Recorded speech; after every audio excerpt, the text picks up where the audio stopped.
20 லட்சம் கல்லூரி மாணவர்களுக்கு கைக்கணினி அல்லது மடிக்கணினி வழங்கப்படும். மாணவர்களின் கல்வி திறனை மேம்படுத்த நடவடிக்கை.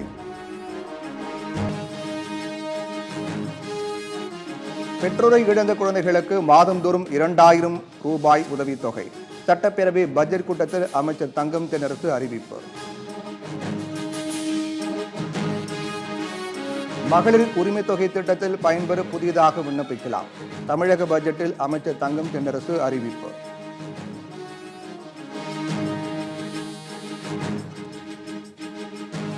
காலை உணவு திட்டம் நகர்ப்புற பள்ளி மாணவர்களுக்கும் விரிவாக்கம். 600 கோடி ரூபாய் ஒதுக்கீடு செய்வதாக அறிவிப்பு.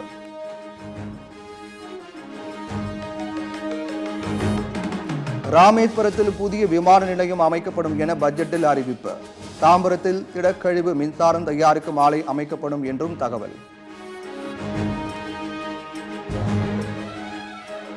மத்திய அரசு கொடுக்காத 2152 கோடி ரூபாய் கல்வி நிதியை பள்ளி கல்வித்துறைக்கு தமிழ்நாடு அரசு வழங்கும். பள்ளி கல்வித்துறைக்கு 46,767 கோடி ரூபாய் பட்ஜெட்டில் ஒதுக்கீடு.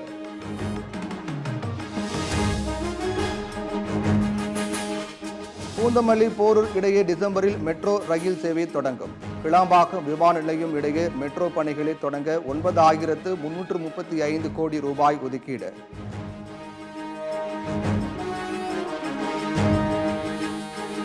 மத்திய அரசு நிதி வழங்காவிட்டாலும் தமிழக கல்வித்துறையில் ஒரு துளியும் பாதிப்பு இருக்காது.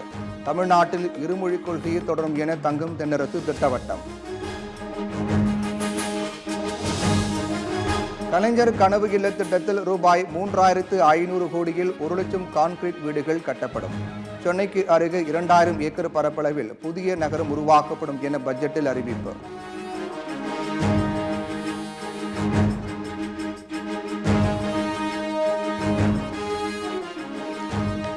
மதுபான முறைகேடு குறித்து பேச அனுமதி மறுத்ததால் சட்டப்பேரவையில் அதிமுக அமளி. தமிழ்நாடு பட்ஜெட் கூட்டத்தொடரில் இருந்து அதிமுக எம்எல்ஏக்கள் வெளிநடப்பு.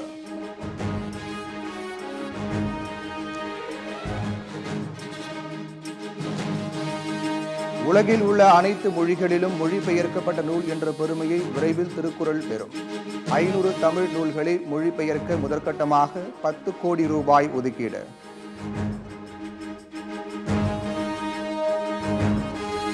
பதினைந்து நாட்கள் வரை விடுப்பை சரண்டர் செய்து ஊதியம் பெறும் திட்டம் மீண்டும் அமல். அரசு ஊழியர்களுக்கு மீண்டும் சலுகை அறிவிப்பு. பெண்கள் பெயரில் 10 லட்சம் வரையில் பத்திரப்பதிவு செய்தால் 1% கட்டணம் குறைப்பு. தமிழக பட்ஜெட்டில் பெண்களுக்கு அடுத்தடுத்து அதிரடி அறிவிப்பு.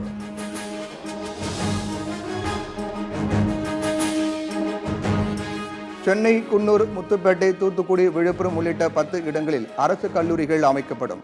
திசையன் விளை, காங்கேயம் உள்ளிட்ட 10 இடங்களில் அரசு தொழிற்பயிற்சி நிலையங்கள் தொடங்க 152 கோடி ரூபாய் ஒதுக்கீடு.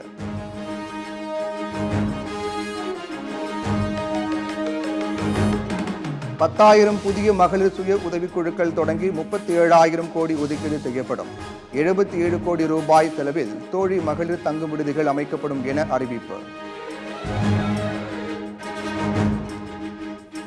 சென்னை, ஈரோடு, ராமநாதபுரத்தில் அருங்காட்சியகம் அமைக்க திட்டம்.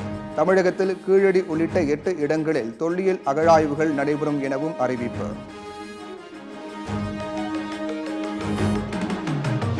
88 கோடி செலவில் சென்னையில் மழைநீர் உறிஞ்சும் 7 பல்லுயிர் பூங்காக்கள். கூட்டுக்குடிநீர் திட்டங்கள் மறுசீரமைப்புக்கு 675 கோடி ரூபாய் நிதி ஒதுக்கீடு.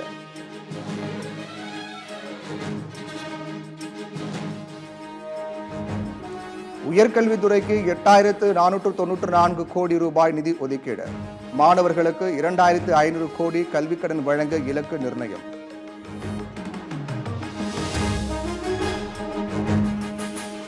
பள்ளி பாடத்தில் செஸ் விளையாட்டை சேர்க்கும் வகையில் உடற்கல்வி பாடத்திட்டம் மாற்றப்படும். எவரெஸ்ட் சிகரத்தில் ஏறும் தமிழக வீரர் வீராங்கனைகளுக்கு 10 லட்சம் பரிசு அறிவிப்பு. இளைஞர் நலன் மற்றும் விளையாட்டு மேம்பாட்டுத்துறைக்கு 578 கோடி ரூபாய் ஒதுக்கீடு. ஓசூர், விருதுநகர் ஆகிய இடங்களில் பூங்கா அமைக்கப்படும் என அமைச்சர் தங்கம் தென்னரசு அறிவிப்பு.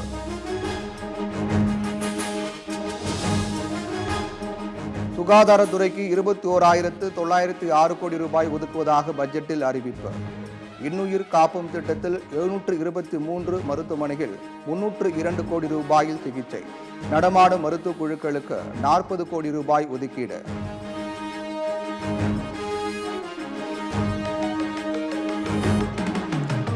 ஆறுகளில் கழிவுநீர் கலப்பதை தடுக்க ரூபாய் 400 கோடியில் நதிக்கரை மேம்பாட்டு திட்டம். சென்னையில் குடிநீர் விநியோகத்தை சீரமைக்க 2,423 கோடி ரூபாய் ஒதுக்கீடு.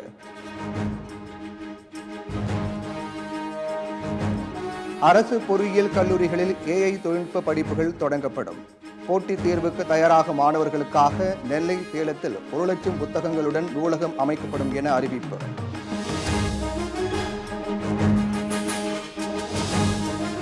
இலங்கை சிறையில் வாடும் மீனவர்களின் குடும்பத்திற்கு தினசரி உதவித்தொகை 500 ரூபாயாக அதிகரிக்கப்படும். மீன்பிடி தடை காலத்தில் மீனவர்களுக்கு உதவித்தொகை வழங்க 381 கோடி ஒதுக்கீடு.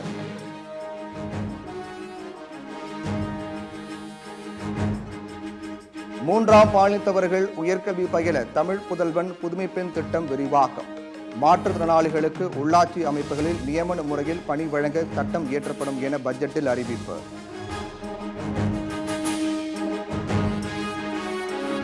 சென்னை, மதுரை, கோவையில் 1125 மின் பேருந்துகள் அறிமுகம் செய்யப்படும். டீசல் பேருந்துகளை இயற்கை எரிவாயு மூலம் இயங்கும் பேருந்துகளாக சீரமைக்க 70 கோடி ஒதுக்கீடு.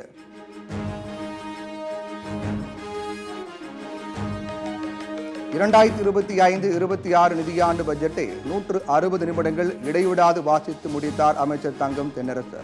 அனைத்து தரப்பினரையும் மகிழ்விக்கும் வகையில் பட்ஜெட் அமைக்கப்பட்டுள்ளதாக பெருமிதம். நாளுக்கு நாள் உயர்ந்து கொண்டே போகும் தங்கம் விலை. தங்கம் விலை இன்று 880 ரூபாய் அதிகரித்து சவரன் 65,840 ரூபாய்க்கு விற்பனை.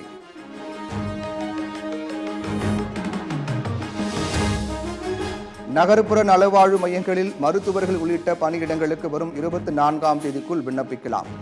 தமிழ்நாடு பொது சுகாதாரத்துறை அறிவிப்பு. நாகையில் மழையால் சேதமடைந்துள்ள எள்ளு விவசாயிகள். பயிர் காப்பீடு வழங்காமல் அதிகாரிகள் அலைக்கழிப்பதாக விவசாயிகள் வேதனை.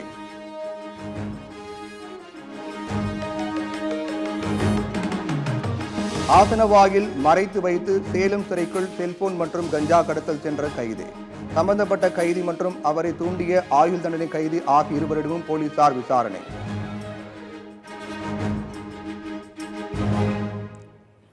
வைகை மற்றும் பல்லவன் ரயில்களில் ஒரு முன்பதிவு பெட்டி பொது பெட்டியாக மாற்றம். மே 11ஆம் தேதி முதல் பயன்பாட்டுக்கு வரும் என தெற்கு ரயில்வே அறிவிப்பு.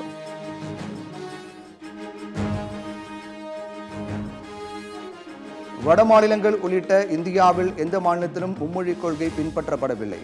தமிழ்நாட்டில் உள்ள பள்ளிகளில் தமிழையே கற்றுக் கொடுக்கவில்லை என முன்னாள் மத்திய அமைச்சர் ப. சிதம்பரம் கண்டனம்.